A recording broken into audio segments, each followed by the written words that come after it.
You know, you mentioned Ozo as one of those heroes, and I've as talking to players, talking to you, talking to other people, Ozo is one of these guys. The names that I hear come up time and time again, but we really haven't seen it used to great effect here. Yeah, so Ozu before, like, the the biggest weakness of Ozu in the previous patch was the fact that he had so much dead time, especially when he's trying to jump around in air, trying to land those combos. But now with like the recent changes, it highlights his kit, especially his heroic perk a lot more, and this gives him the sustainability for you to actually make those plays, make those initiations, and get out away from it. What kind of composition do you think he would really fit into? And you know, we don't want to berate this too much, but just real quickly, what kind of is a good Ozo composition in this patch? Within a good Ozo composition, like I do like that combination, especially when you combo that up with Adagio. So you throw Adagio in lane, you bring Ozo down to that jungle, finish that up with like somebody like Catherine or Arden. Works very well, where you have a very front moving composition. If you have that Catherine, you can do a lot of engages, just follow up with Catherine stun, and the whole thing just works itself out. Or you can take the more like a little bit more of a passive route, and then have Ozo go in first, combine that with the follow up from Arden's Vanguard. It works out really good there too. But you know, everybody has to find their own flavor within like building a composition around Ozo. Yeah, definitely. To each their own. Well, we'll see if they pull anything out here in this game. Of course, Dodgio is banned out. We had Fortress first pick for Mousesports. Rising Lotus, they pick up the Ardent, the Sky, and we'll see how they want to round this out. Yeah, so the thing here is like you do see that Fortress coming out very early, but Sky is actually not I wouldn't say like the best counter, but Sky does have so much movement room to play around the Fortress. Fortress being very low in like natural base health and statistics like that, and he has to be very front forward moving, whereas Sky has that forward barrage to really pull from far away and then just series strike to get into a different position. Yeah. I mean, personally, and you know, I'm not the vainglorious players that these guys are, but we'll glaive the last pick here. I only find Fortress effective against Sky when you're running her as like when you're running Fortress as the jungler in a core position, because like he can get on top of Sky and do a lot of damage, and he is pretty mobile. But yeah, in this roam position, he can get melted if he's chasing into a forward barrage or something like that. Do you like what Mousesports have done here? Well, I do like their composition right now. I feel like they have a lot going for them. It's very balanced throughout, where you have that glaive, you have that Fortress who's very dominant together when paired in that jungle. They're able to actually make a lot of 2v2 plays in the lower jungle, but if not, they can choose to actually rotate up to lane, make that laning phase very hard on the other team. Yeah, but I mean, we saw it earlier today, and it happens. It can really go either way, and either team can completely snowball if they're able to outplay each other. If Sky misses one of those early forward barrages, or misplaces a Suri strike and gets into a bad position, it can be terrible. If they melt that glaive, if they melt that Fortress, it could be great. Guys, we've loaded into the Halcyon Fold, so let's go ahead and jump into this game right now. Mousesports versus Rising Lotus, and we have our casters ready for action. Well, speaking of action, Action Jackson and Scoundrel, take it away. All right, final series of the day for Europe. It's going to be Mousesports in the rematch up against Rising Lotus in the round of 16. We saw this last time, and Mousesports were able to take it away. Be interesting to see if a repeat performance is going to happen here. A lot of the teams from last qualifier that we saw get to around this point, like Khaleesi, have really showed up today, so it's definitely possible for Rising Lotus to come out ahead here. Interesting that we're seeing Mr. Keiko playing the glaive instead of Great Khali, but Scoundrel, what do you think of these comps? So really interesting that they're going to take Vox and Fortress around the jungle. I do think that's pretty weak against a Sky and an Arden should they choose to go aggressive. I do like potentially that they've put the glaive in lane here versus Blackfeather, because you know obviously Blackfeather at most points will be pretty decent against the Vox and will have the ability to duel him very effectively in lane and will win that laning phase out quite nicely. So this is one of those jungle duos where you're really putting the guy that you're wanting to carry eventually in a safer position where you don't think he's going to be as susceptible to being put behind, but obviously you are limiting that gold income ever so slightly. Also, interesting enough, we are seeing the Sky jungle once more. It worked out very effectively earlier in the day. We'll have to see how well it works out here. Arden just sticking around, getting some gold through the Iron Guard contract, just trying to provide an element of protection for this Blackfeather, and now will rejoin Sky as they head towards that middle item shop. Still level 1 on that Arden. Yeah, nothing too crazy happening here in the early game. We've seen a lot of early aggression from teams today, but not so much in this game. Ryuren, as I say that, moving into the jungle with Keanu, might be able to find that Toilette here, doing some good damage for Barrage, but Keanu doesn't have Surrey Strike. He has no targets locked for him to jump across the wall, therefore isn't going to be able to keep the fight going. Mousesports back out safely. Yeah, I really like the ability to be aggressive with the Sky and the Arden though, because you know Vox is just so weak in the early game that he's not going to be able to stand up to you if you do choose to invade the jungle. And now they've headed all three of them into lane here just to push Blackfeather in, but he won't mind too much. He'll just enjoy the free minions heading towards him on the Halicon Fold. And actually Sky now going to go clear out her back camps a little bit more and just leave Fortress and Glaive now to enter the jungle. So actually they've now done a switcheroo. It was just that early portion of the game where they wanted to get at least level 3 on this Vox before putting him into lane versus this Blackfeather. Interesting tactic here, Jackson, that now they've switched it up. I think it did put them in a weak spot in their early jungle, but it did give Great Ali a little bit of time to transition and just potentially be a little bit less weak to Blackfeather.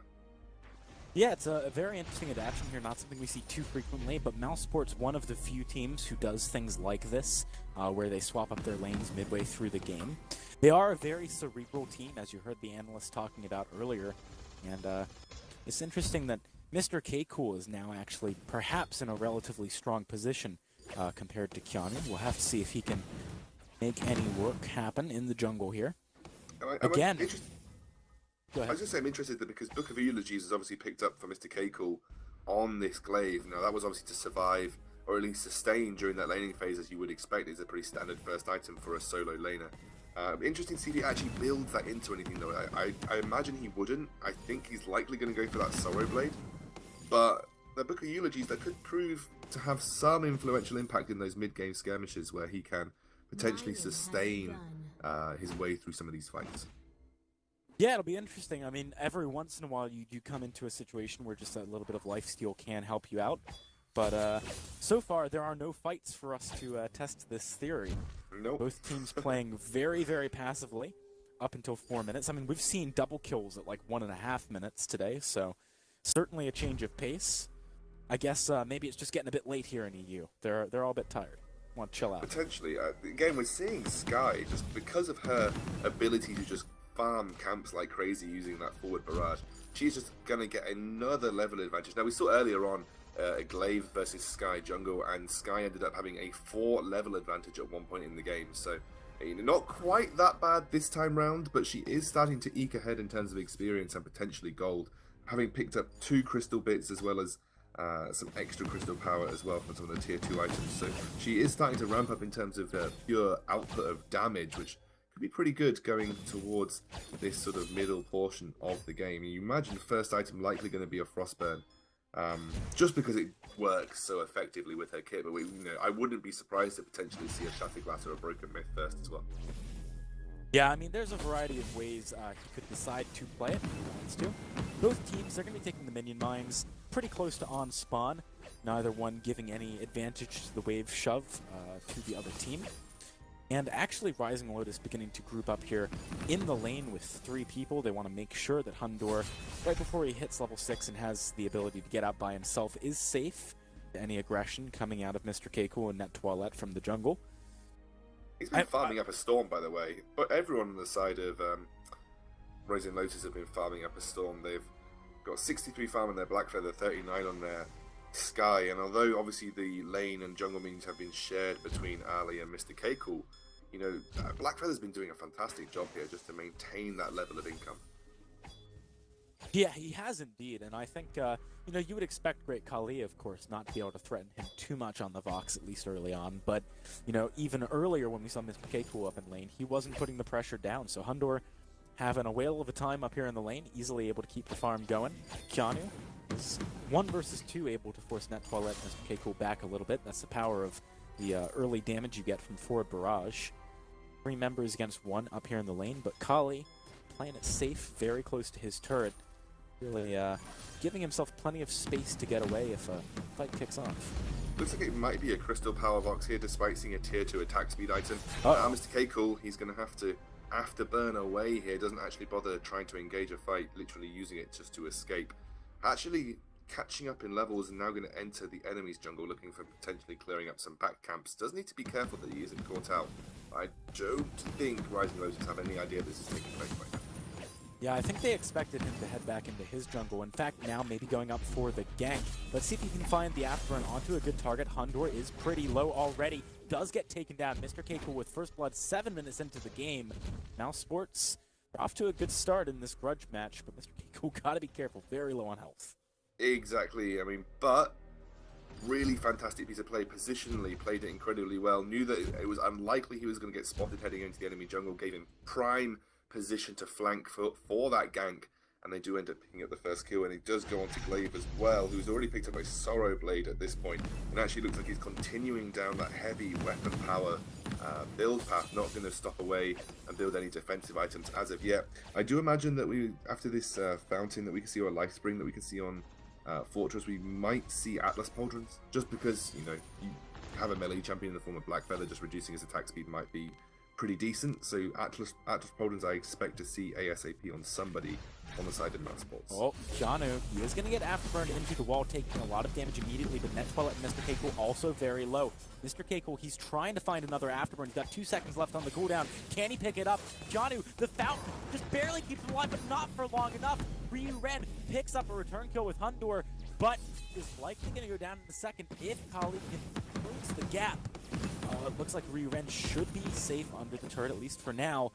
Playing with fire a little bit here, sticking around, but it's going to be the 1-for-1 trade for the time being. Very close fight between these two teams.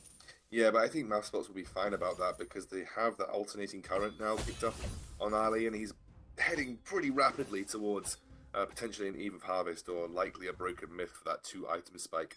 And actually you could see he was already starting to output a fairly significant portion of damage. You know, you build this weapon power Glaive and he tides you over until the Vox can really start to take over in terms of the main damage output, and Mousesports are just showing how effective that can be. But a 1-for-1 won't be too bad for Rising Lotus at this point. They do have a Sky, they do have a Black Feather, both of which will probably hold their own as we head towards those later portions. Oh, absolutely. And for the time being, it's only 9.5 minutes in. Only 2 kills to 1. Plenty of opportunities for Rising Lotus to capitalize on the early Sky. But Mr. K Cool feeling pretty strong right now. Might be going in for some kind of fight. Gauntlet and Death from above used just to zone out the aggression coming in from Mousesports. Attack of the Pack easily countered by that, but Net Twilight is done. Trying to leap in here. Janu, he's going to Surrey Strike over the... Whoa, what was that? Rising Lotus. You need to sort out the over-aggression a little bit, Janu. That was bold. It was very bold.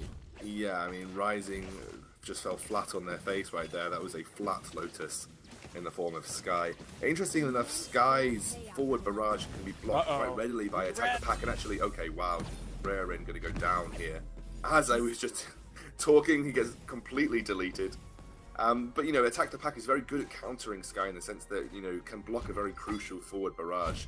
So we'll have to see how effectively that can be used as this game goes on. Oh, absolutely. I mean, I feel like Keanu right there, maybe he had some flashbacks to the Matrix. He thought he was the one who was going to be on a bullet time. Yeah, bullet time versus a guy with an axe. Good luck. Yeah, it only slows down bullets, not axes. Yeah, exactly. Try dodging an axe that's coming down at 180 degrees. Good luck, Keanu. All right, well, in any case, just taking stock of the game for a second. 1,500 gold lead on the side of Mousesports, 4 kills to 1. They're playing it pretty slow. It is 10, almost 11 minutes into the game, but this kind of advantage when you've got the Vox on your side, certainly encouraging for the side of Mousesports. They're going to be looking to keep this going. Keanu not had the same kind of impact as the Sky we saw earlier on today. Yeah, but he has picked up that Frostburn now, so maybe start to be able to kite more effectively or chase down more effectively as well. But like you said, you know, they had a very aggressive early start that hasn't really kept up in the pressure and actually allowed Glaive to catch up in levels, who has actually gone for that Aegis pretty early on here, which I think is a nice pickup, especially since you're facing quite heavy. Oh wow, okay. Net Twilight and Keanu trying to make something happen here with Great Kali rotating down from lane. Keanu is going to have to Surrey Strike back towards the base, but he's now out of range of the fountain. I don't know if he's got enough heal here. Mr. K Cool is going to find the kill through the reflex block. That's also going to be one down onto Ryu Ren. Hundor, the last member standing for Rising Lotus, as 3 people from Mousesports try and dive onto the turret. Net Toilette, got to be really careful here. Turret not quite going to finish up the kill, but having not taken that first turret yet, Mousesports, their chase is stopped. Looks like Rising Lotus won't get aced just yet. That was a between tier 2, tier 3 turret dive coming in from Mousesports, just showing you how confident they are, and they managed to escape without returning a kill. And Keanu caught essentially with her robotic arms down, unfortunately in the middle of her jungle, succumbed to a 3-man invade, and just saw how aggressive that afterburn can be used before. And honestly, the early advantages obtained by this jungle Sky not really holding the same effect that we saw earlier in the EU qualifier, and Glaive thoroughly back into the fray now. I mean, later on into this game, it's absolutely possible for Blackfeather and Sky to get to the point where maybe they can delete Great Khali. The problem is that they've got such a deficit they have to climb back from before they can even get there, and they're not winning fights right now. Keanu, he's going to get jumped on by Net Toilette. Mr. K-Cool over the wall with the afterburn. Great opportunity to go in for some more damage. Wait for it out of Great Khali. Silencing up Ryu Ren. Hundor trying to get onto the back line, though. Here comes Mr. K-Cool. Wants to back up his carry. Mr. Khali, he's just barely able to get back from that one and escape. And on the side, we saw Ryu Ren going down as well. It's another clean 2 kills picked up for Mousesports. And Rising Lotus, they've only found 1 so far this game. Again, you know, they're just unable to get Sky in the right positions to deal the damage needed at this point in time. And Vox hit that 2-item spike, got the reflex block as well, able to kite back very effectively against Blackfeather. You know, this is the first time we've seen Blackfeather opt not to go for a Shiver Steel, has gone for the Serpent Mask and the Atlas Pauldrons instead. Interestingly enough, I guess those Atlas Pauldrons are to be used when he manages to get on top of Vox, just so that hopes he can 1v1. But I do feel like Shiver Steel may have been slightly more effective at trying to chase him down, because you saw that he was just kited for days. Oh, absolutely. It was very difficult for him to actually get on top of the targets he was looking for. Hundor right now, I think, would benefit greatly from the Shiver Steel, like you were saying. With 8 kills to 1 and a 3,300 gold lead, Mousesports looking convincingly ahead. They're trying to keep this going. Great Khali, looking at the items he's picked up, is in a great position to do just that. Already hit his 2-item power spike before 15 minutes. You have 30 seconds till that Kraken spawns. Could be a big fight around that. I don't see any easy way for Rising Lotus to win it, at least not yet. They really need to get a huge forward barrage from the Sky, and then obviously follow that up with an effective ultimate, but that just hasn't been happening so far. These forward barrages have not been coming out at the right times, and I don't think Mouse are going to commit to the Kraken that easily right now. Do like the fact that the Glaive has yet again managed to go pretty heavy in terms of aggressive items right now. He's gone for a weapon infusion as well, so keep an eye on that, and when he chooses to pop it, because that could be used around the Kraken fight to give him that edge over his opponents. Oh, absolutely. I mean, this is a great opportunity to take a fight that could transform the game, so you want things like the short-term investments of infusions. Oh, Ryu Ren. That gauntlet was not ideal, to put it lightly. Right now, Net weapon Toilette, infusion used. he They're senses going for weakness. That's going to be the pop of the infusion. Like you were saying, Ryu Ren, the first target, falling very quickly. Great Khali, just barely able to stop himself from walking into that death from above. Johnny taking a lot of damage on the back line, as well as Hundor uses that Rose defense to try and make some space. Mr. K-Cool, he's the only member who's taken significant damage on the side of Mousesports, but even still, probably not enough for the kill to come through from Keanu or Hundor. Mousesports, I mean, they really don't look like they're taking any overly big risks in these fights, and they're also not getting capitalized on in the slightest. Yeah, but they haven't managed to take any turrets yet. Hopefully after they've picked up this Kraken, they should be able to. Interestingly enough, right there, they could have potentially got more, but a very well-timed fountain from Ryaren just kept him that much more healthy as they went to secure the kill into the turret, and unfortunately, because they spent so long then trying to secure the kill onto Ryaren, they took a lot of damage in return from Hundor and Keanu, so they were forced to back away. Now they have the Kraken, they should be able to take their first turret of the game, fingers crossed, and maybe push for more. Yeah, it's unlikely they're going to get anything less than, I'd say, probably 2 here. Keanu doesn't have enough damage yet to really shred through this Kraken. And Great Khali, of course, is doing a great job of pressuring Rising Lotus away from that Kraken. Just with the incredible amount of damage he's doing right now, we see that Gauntlet not available for 20 more seconds for Ryu-Ren after the miss pop earlier on. So he doesn't have the ability to really buy time for his team here. Keanu with the death from above serves a similar purpose, but man, Great Khali, the damage is ridiculous. Mr. Keiko also going to be jumping on the back line here. Hundor, he's got to be the main target, trying to rose offensive into the base, but he can't get there. Ryu-Ren hunted down by the remaining members of Mousesports, and even with the gauntlet popped, he's not going to be able to do anything. Kraken is over half health still. 12 kills to 1. Mousesports looking dominant in game 1. They've got the ace buff as well. They should be able to push on to the end here, especially with that ultimate coming through, as well as having that box. They should be able to secure the victory here. These turrets are going down instantaneously. Even Hundor, who will be respawning in a couple of minutes, shouldn't be able to finish the day. They are going to make a fight of it though, Jackson. Not really. Net 12. Oh no, He's just going to be soaking up the damage on the backside. Sacrificial wolf, as I like to say, for the side of Mousesports. Very clean game 1 from these guys. I don't feel like Rising Lotus looked like they had much of an advantage at any point, barring extremely early. This is exactly what the analysts were saying earlier. Mousesports are a force to be reckoned with. Yeah, and again, it was that early portion of the game that Rising Lotus seemed to have the advantage, but Mousesports, they knew exactly how to handle the situation, and some incredible mechanical team fights as well. I mean, this is something the analysts pointed out. Mousesports are some of the most mechanically gifted players in the game, and you saw right there, just able to basically calculate the damage they were going to take, especially between these tier 1 and tier 2 turret dives that they were going for, and come away with a huge advantage too. So well played, Mousesports. They take the first in this series. All right, well, the next game could be our last of the night for Europe in this round of 16. We'll have to see if Rising Lotus can rise from the ashes of that first game and come back into it. To hear more about what our analysts expect, let's pass to them back at the lair.